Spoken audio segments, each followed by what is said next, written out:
পিতৃপক্ষের অবসান হয়ে গিয়ে দেবীপক্ষের সূচনা হয়ে গেছে।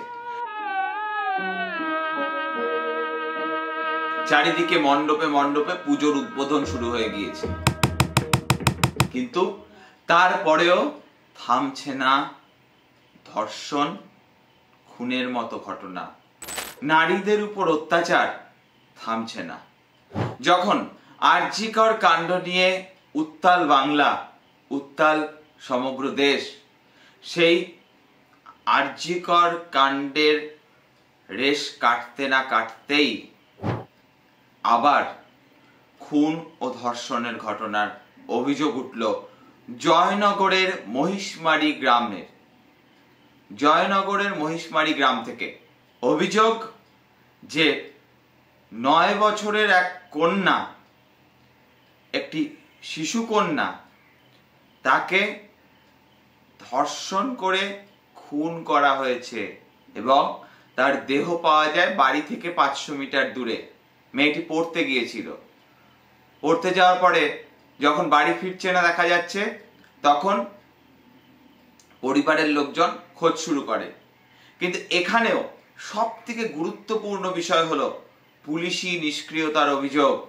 ঠিক যেই অভিযোগটা আরজিকরের ঘটনায় উঠেছিল, যেই অভিযোগ বাসদ্রোণীর ওই দুর্ঘটনার ক্ষেত্রে উঠেছিল, সেই একই অভিযোগ এই জয়নগরের মহিষমারির ঘটনাকে কেন্দ্র করে উঠছে। পরিবারের লোকজনেরা যখন থানায় যান বা ফাঁড়িতে যান পুলিশের কাছে অভিযোগ জানাতে যে মেয়ে বাড়ি ফেরেনি, তখন পুলিশ তেমন কোনো অভিযোগ গ্রহণই করেনি, ঘটনাটাকে তেমন গুরুত্ব দিয়ে বিচার করেই দেখেনি। অর্থাৎ পুলিশি নিষ্ক্রিয়তা। এবং পরে যখন এই নির্যাতিতার দেহ পাওয়া যায়, সাধারণ মানুষ ক্ষোভে বিক্ষোভে ফেটে পড়ে স্থানীয় মহিষমারির পুলিশ যে ফাঁড়ি, সেই ফাঁড়ি ভাঙচুর করে এবং তাতে আগুন ধরিয়ে দেন। এমনকি স্থানীয় বিধায়ক, কুলতলির বিধায়ক গণেশ চন্দ্র মণ্ডল, তিনি এলাকায় গেলে জনতা তাড়া করেন তাকে। গ্রামের মানুষদের অভিযোগ যে বিধায়ক নাকি হুমকি দিচ্ছিলেন যে এই বিক্ষোভ না থামালে তাদের মিথ্যে কেস দিয়ে ফাঁসিয়ে দেওয়া হবে।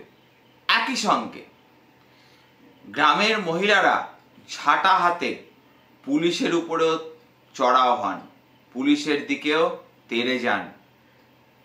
এই রকম যখন পরিস্থিতি, তখন জয়নগরের যে গ্রামীণ হাসপাতাল, সেই গ্রামীণ হাসপাতালের বাইরেও শুরু হয়ে যায় আরেক ধস্তাধস্তিকর পরিস্থিতি।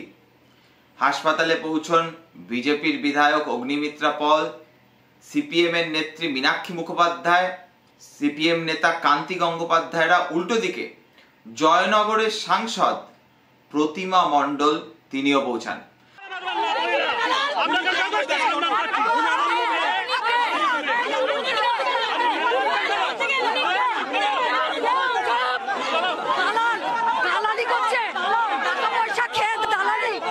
সাংসদ এলাকায় এবং ওই হাসপাতালে পৌঁছতেই বিক্ষোভ শুরু হয়ে যায়, গো ব্যাক স্লোগান উঠতে শুরু করে এবং অগ্নিমিত্রা পল, মীনাক্ষী মুখোপাধ্যায় এবং এই সাংসদ প্রতিমা মণ্ডলের মধ্যে একটা তীব্র বাদানুবাদ লক্ষ্য করা যায়।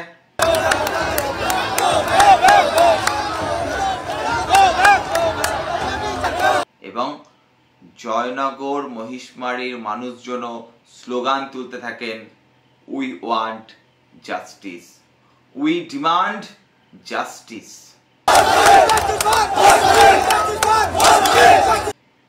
দেখুন, এই ক্ষেত্রেও আপনারা বলতে পারেন শাসক কি সবসময় খুন ধর্ষণ আটকাতে পারে? এটা আলোচনা সাপেক্ষ, তর্ক সাপেক্ষ।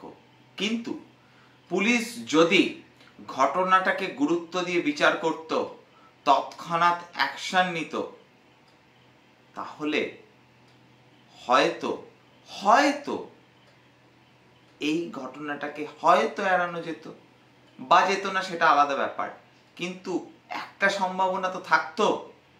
কিন্তু আমরা দেখছি বারংবার পুলিশি নিষ্ক্রিয়তা।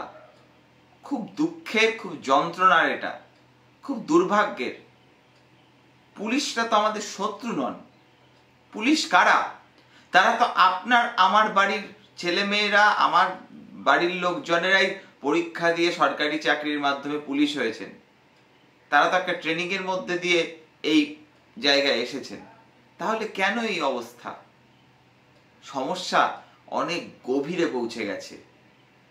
এখন আস্তে আস্তে জল কিন্তু নাকের উপর দিয়ে বইতে শুরু করেছে। অরিজিৎ সিং আরজিকর কাণ্ডের প্রতিবাদে একটা গান লিখেছিলেন, আর কবে আর কবে। আজকের এই ঘটনা দেখে আমাদের বলতে ইচ্ছে করছে, আর কত, আর কত। এই এপিসোড যখন নির্মাণ করছি তখনও জয়নগর হাসপাতালে বিক্ষোভ চলছে। নির্যাতিতার সুরতাহাল সম্পন্ন হয়েছে। এখনো ময়নাতদন্তের জন্য নির্যাতিতার যে দেহ সেটাকে নিয়ে যাওয়া হয়নি, সেই প্রস্তুতি চলছে এবং বিক্ষোভও চলছে। এই এপিসোড যখন নির্মাণ করছি, হয়তো এই এপিসোড যখন আপনারা দেখবেন পরিস্থিতি আরো অন্যদিকে মোড় নিতে পারে। সেটা সময়ের উপরেই আমরা ছেড়ে দিচ্ছি। আপাতত এখন ঘড়ির কাঁটায় আমরা টাইমটাও আজকে বলে দিচ্ছি এখানে। এখন বাজে 5ই অক্টোবর বিকেল 4টে। এই বিকেল 4টে পর্যন্ত যা পরিস্থিতি সেটাই আমরা ব্যাখ্যা করার চেষ্টা করলাম এবং আমাদের এই নারকীয় অপরাধের এবং এই পুলিশি নিষ্ক্রিয়তার প্রতিবাদটাও করতে হবে। রূপক অর্থে দেখতে থাকুন। দেখা হচ্ছে অন্য কোনো এক এপিসোডে। যারা এখনো চ্যানেলটিকে সাবস্ক্রাইব করেননি, সাবস্ক্রাইব করে দেবেন। পাশের বেল আইকনটা প্রেস করতে ভুলবেন না। নমস্কার।